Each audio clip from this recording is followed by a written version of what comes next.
and they play Tanah Airku. It's like, yeah, it's a beautiful song.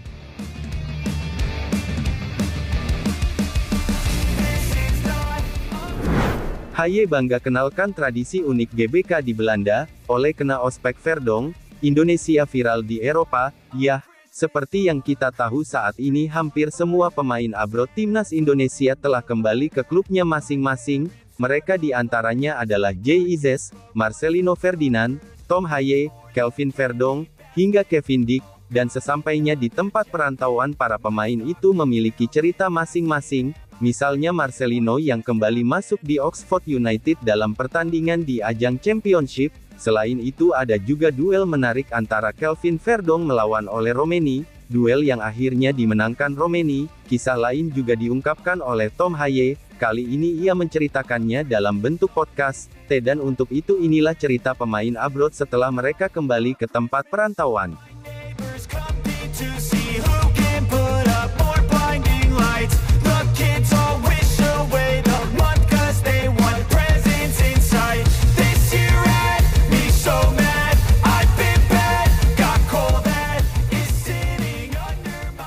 Video. Nasib berbeda-beda dialami para pemain abroad saat mereka kembali ke klubnya, ada yang menang namun juga ada yang kalah. Untuk kali ini kekalahan sering dirasakan oleh para pemain, misalnya yang dialami Ragnar Oratmangun dan Rafael Struwing. Kedua pemain tersebut gagal menghindarkan timnya dari kekalahan dalam lanjutan Liga Belgia dan Liga Australia. Untuk Ragnar dan Rafael tampaknya masih mending karena meski kalah mereka tetap mendapatkan kesempatan bermain. Berbeda dari Marcelino, meski dirinya masuk ke skuad utama Oxford, tapi ia belum mendapatkan kesempatan untuk bermain, dan lebih ngenesnya klub dari Marcelino itu malah dibantai Middlesbrough dengan skor 6-2.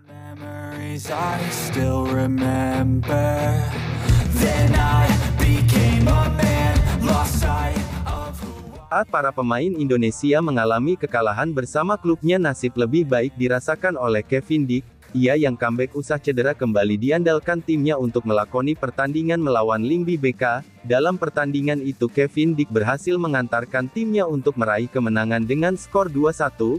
Lebih luar biasanya lagi pemain berusia 28 tahun itu juga mampu menyumbangkan 1 assist untuk rekannya, kemenangan yang membuat FC Copenhagen itu untuk sementara berada di posisi puncak klasemen di Liga Denmark.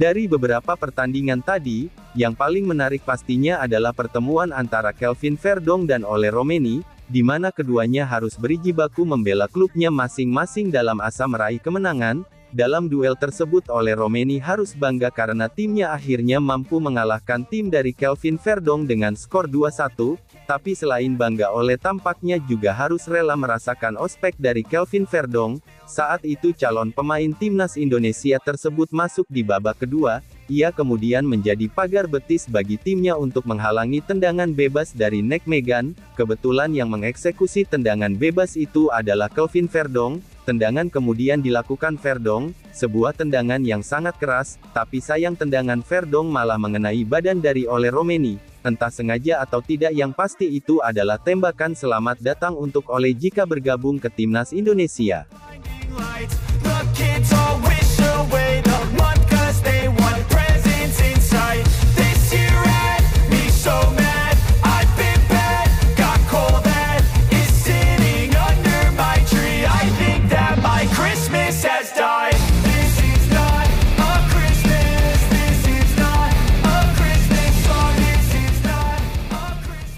Sebelum duel antara Verdong dan Ole tadi, pemain Indonesia yang lain yakni Tom Haye sudah lebih dulu bermain menghadapi Go Ahead Eagles. Dalam laga itu Tom Haye bermain cukup bagus, tapi sayang ia harus menerima kenyataan karena timnya kalah dengan skor 3-0.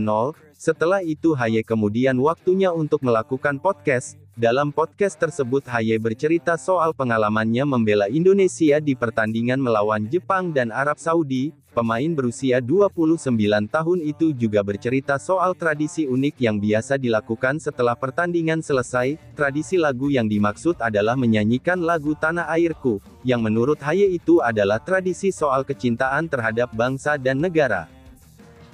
What's always a very special moment after the game, we first gather around the circle, in the middle of the pitch, and they play Tanah Airku.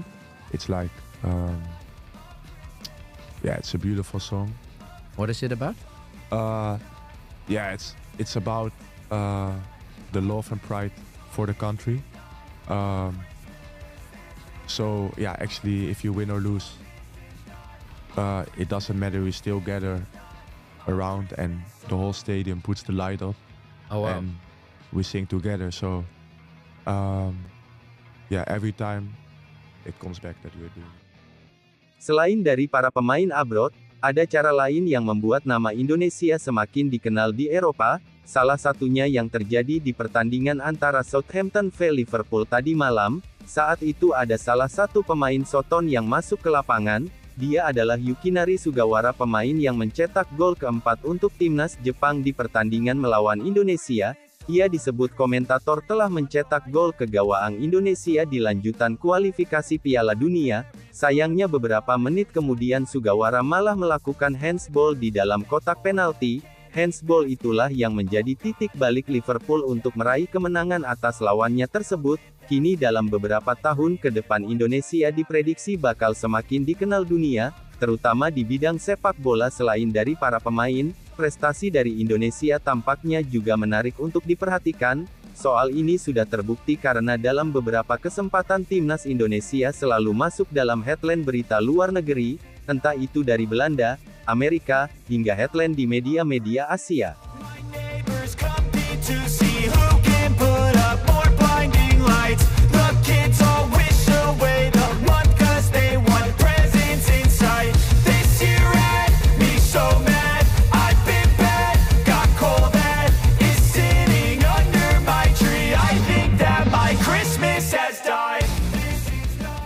Itulah tadi cerita menarik dari para pemain abroad yang kini sudah kembali ke perantauan untuk membela klubnya masing-masing.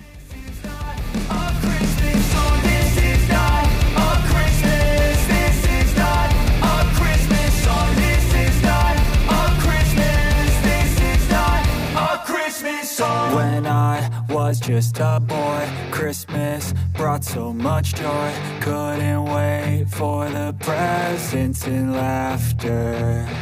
I couldn't sleep late at night, looking for Santa with lights. Those are the memories I still remember.